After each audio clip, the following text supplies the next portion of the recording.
서울역 북부 역세권 개발이 준비가 되고 있습니다. 계획 스케줄을 좀 말씀드리면 지금은 강남권역, 강남 역세권과 역삼 역세권의 테헤란로의 개발 축이 바로 삼성 역세권으로 옮겨올 예정이다. 투자자들, 시청자분들의 선택은 어떻게 하실지 용산과 삼성동 핵심 투자 전략을 말씀드리겠습니다. 딱 세 가지만 기억하시면 좋을 것 같습니다.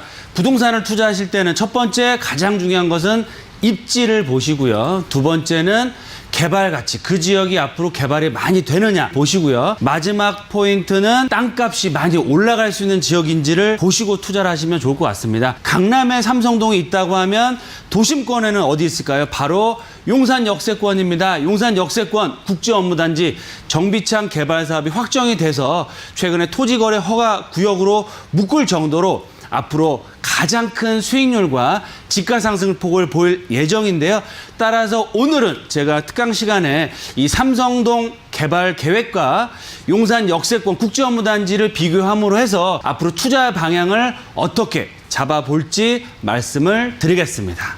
향후 10년간 서울에서 최대의 개발 이슈가 뭐냐? 바로 용산 국제업무단지와 삼성동 GBC 개발이다. 용산역 정비창 국제업무단지 개발과 동시에 삼성동의 글로벌 B센터 착공 소식이 나왔습니다. 그래서 서울에 대규모 개발 이슈가 나오고 있고 현대차 부지 개발 인허가 확정돼서 착공에 들어갈 예정입니다. 그리고 용산 국제업무단지 지금은 방치돼 있지만 앞으로 내년에 구역 지정을 하고요. 앞으로 2, 3년 후에 본격적인 역세권과 공공과 민간 개발에 의한 아파트 분양 또 역세권 초고층 랜드마크 사업들이 계획돼 있다라고 말씀을 드리겠고요. 입지 자체도 강남권을 대표하는 삼성동권역, 도심권을 대표하는 용산권역이기 때문에 대형 개발 이슈다. 이런 정부의 잇따른 개발 호재 발표로 인해서 앞으로 삼성동과 용산권역의 집가 상승 폭이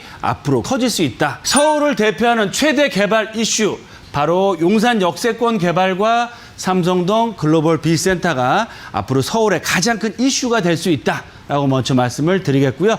두 번째, 용산권과 삼성동 투자 방향과 투자 금액이 상이합니다. 따라서 투자자들, 시청자분들의 선택은 어떻게 하실지 말씀을 드리겠고요. 용산과 삼성동 핵심 투자 전략을 말씀드리겠습니다. 서울의 최대 개발 이슈 뭐라고 말씀드렸죠? 용산 국제업무단지와 삼성동 글로벌 B센터라고 말씀을 드렸는데요. 용산의 중심에는 용산 민족공원, 바로 길 하나 건너가면 용산 역세권역의 국제업무단지와 위쪽으로 가시면 서울역 북부 역세권 개발이 준비가 되고 있습니다. 계획 스케줄을 좀 말씀드리면 올해까지 용산 마스터 플랜과 국제업무단지의 개발을 확정할 예정이고요. 2021년도 내년도에 토지 정화 사업과 구역 지정, 2023년도에는 부지 매각과 사업자 선정, 일반 분양이 계획이 되어 있습니다. 따라서 2023년부터 용산 국제업무단지가 본격적으로 개발을 시작한다라고 보시면 좋을 것 같고요. 2025년 6년부터는 국제업무단지 입주가 시작되기 때문에 앞으로 5, 6년 7, 8년 후에는 서울을 대표하는 랜드마크로 개발이 될 예정입니다.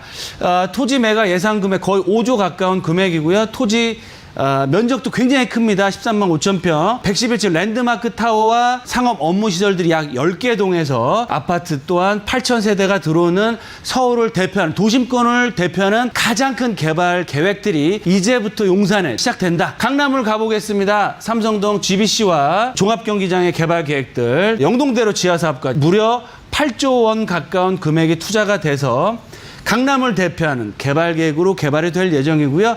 지금은 강남권역, 강남 역세권과 역삼 역세권의 테헤란로의 개발 축이 바로 삼성 역세권으로 옮겨올 예정이다. 도심권은 앞으로 용산권역을 중심으로 투자의 방향을 잡으시면 좋을 것 같고요.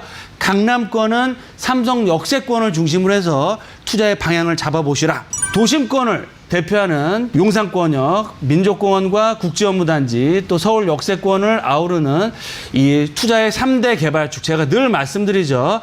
용산 역세권을 투자할 때는 공원의 접근성과 국제업무단지 또 서울역 역세권역의 접근성에 발 맞춰서 가운데 경부선 라인이 다니고 있습니다. 이 중에서도 역세권 개발이 향후에 될 수 있는 지역 중심으로 투자의 방향을 잡아보시면 좋을 것 같고요. 삼성동 권역은 1차적으로 삼성 역세권과 잠실 종합경기장, 1차 지역은 삼성 청담 또 잠실 일동을 중심으로 잡으시면 좋을 것 같고요. 수혜 지역, 바로 한강을 넘어가시면 수혜를 얻을 수 있는 이 광진구 자양동 쪽에 소액 투자하는 지역도 소액 투자해서 향후 역세권 재개발을 바라보시고 투자하시는 방법도 좋은 방법이 될 수 있다라고 말씀을 드리겠습니다. 용산과 삼성동 핵심 투자 전략은 용산 국제업무단지 중심 지역으로 지난주에 토지 거래 구역으로 묶였습니다. 따라서 이 지역은 실거주 차원에서 접근을 하시면 좋을 것 같고요. 동부이촌동이나 한남 뉴타운 개발되는 지역은 재개발, 재건축, 리모델링을 보시고 투자를 하셔라라고 말씀을 드리겠고요. 소액 투자를 하실 분들은 경부선 라인의 서울 역세권과 남영 역세권, 용산 국제업무단지의 배후 주거지가 될 수 있는 이 서측편을 공략하셔라라고 말씀을 드리겠습니다. 그러면 강남권역은 삼성동 GBC 라인 투자하시면 가장 좋겠죠. 하지만 매매가 자체가 최소한 15억대 이상이 되기 때문에 대출 규제와 여러 가지 제약들이 많이 있습니다. 그러면 대안으로서 다리를 건너가시면 만날 수 있는 광진구 자양동의 역세권 중에서도 재개발 방식으로 개발이 되는 지역으로 투자하시는 것이 삼성동 글로벌 비센터와 자양동 역세권 개발의 수혜를 가장 크게 얻어갈 수 있는 그런 투자 지역과 방법이 될 수 있다라고 말씀을 드리겠습니다. 네, 앞서 제가 말씀드린 걸 세 가지를 딱 일목요연하게 말씀을 드리겠습니다. 향후 10년 동안 최대 개발 이슈는 뭐다? 용산 역세권과 국제업무단지, 용산민족공원, 그 또 서울 역세권으로 3대 개발축이 개발이 된다. 도심권 쪽으로는 용산권을 1순위 지역으로 보시면 좋을 것 같고요. 강남권역은 삼성 역세권을 중심으로 투자의 방향을 잡아보시면 좋을 것 같은데요. 삼성동 좋은 건 다 알겠죠. 하지만 진입하기 상당히 부담이 많이 되고 투자 금액이 많이 들어간다. 그러면 그런 대안을 얻어갈 수 있는 그런 후광, 배후 주거지역으로서 개발될 수 있는 광진구 역세권 쪽으로 보시면 좋을 것 같다. 따라서 삼성동 GBC 후광 효과를 얻을 수 있는 재개발을 할 수 있는 한강변의 마지막 남은 개발 예정지가 정해져 있습니다. 그런 지역은 1억 5천 플러스 마이너스의 소액 투자로 접근할 수 있겠고요. 그 지역이 어디냐? 광진구, 그중에서도 자양동이다라고 말씀을 드리겠습니다. 특히 자양동이 굉장히 넓습니다. 1, 2, 3, 4동이 있고요.